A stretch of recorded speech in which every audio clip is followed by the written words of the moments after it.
নমস্কার, আমি তথাগত চলে এসেছি আরও একটা নতুন ভিডিও নিয়ে আপনাদের সামনে। কালকেই বলেছিলাম যে নেতাজি সুভাষচন্দ্রকে নিয়ে আমি একটি সিরিজ করতে চলেছি এবং সেই সিরিজের প্রথম ভিডিও এটি। নেতাজি সুভাষচন্দ্র বলতেই আমরা যেটা প্রথমে আমাদের মাথায় আসে যে তিনি একজন বীর যোদ্ধা এবং আজাদ হিন্দ বাহিনীর একজন মূল কাণ্ডারি।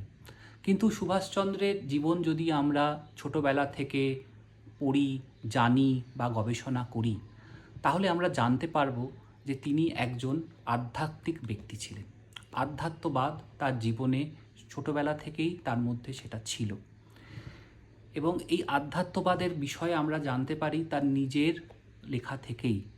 তিনি যখন ভারতপথিক লিখছেন, তিনি সেখানে লিখেছেন যে যখন তার বয়স 15 বছর, সেই সময় স্বামীজি তার জীবনে প্রবেশ করেন এবং স্বামীজির বিভিন্ন লেখা চিঠিপত্র থেকে তিনি স্বামীজিকে জানতে শুরু করেন এবং স্বামীজির পর তার জীবনের প্রবেশ ঘটে স্বামীজির গুরু শ্রী শ্রী রামকৃষ্ণ পরমহংসদেবের।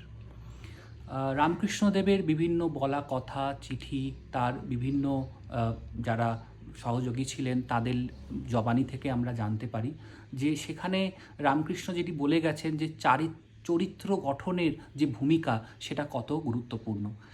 এবং নেতাজির যে আধ্যাত্মবাদের কথা আমি বলছিলাম আপনাদের সামনে, সেটি আমরা আরও জানতে পারি তার ছোটবেলার বাল্য বন্ধু হেমন্ত সরকারের লেখা থেকে।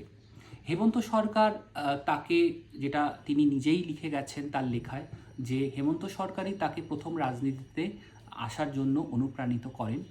এবং হেমন্ত সরকার এটিও বলেছেন যে সুভাষ বোস ছোটবেলা থেকেই একজন আধ্যাত্মিক মানুষ ছিলেন এবং তিনি ছোটবেলা থেকে সন্ন্যাস নিতে চেয়েছিলেন এবং তিনি বিভিন্ন সময় বাড়ি থেকে পালিয়ে গিয়ে সাধুসঙ্গ করেছেন এবং তিনি ব্রহ্মচর্য এবং সন্ন্যাস এটি তার জীবনের একটি বড় দিক ছিল। তাই যখন তার শেষ জীবনে যখন তিনি ভারতবর্ষে ফিরে এলেন, তখন হয়তো সন্ন্যাসটাই তার কাছে শ্রেয় ছিল, কারণ তিনি যেভাবে ভারতবর্ষকে স্বাধীন করতে চেয়েছিলেন সেটা তো তিনি করতে পারেননি বা সেই সুযোগ তিনি পাননি।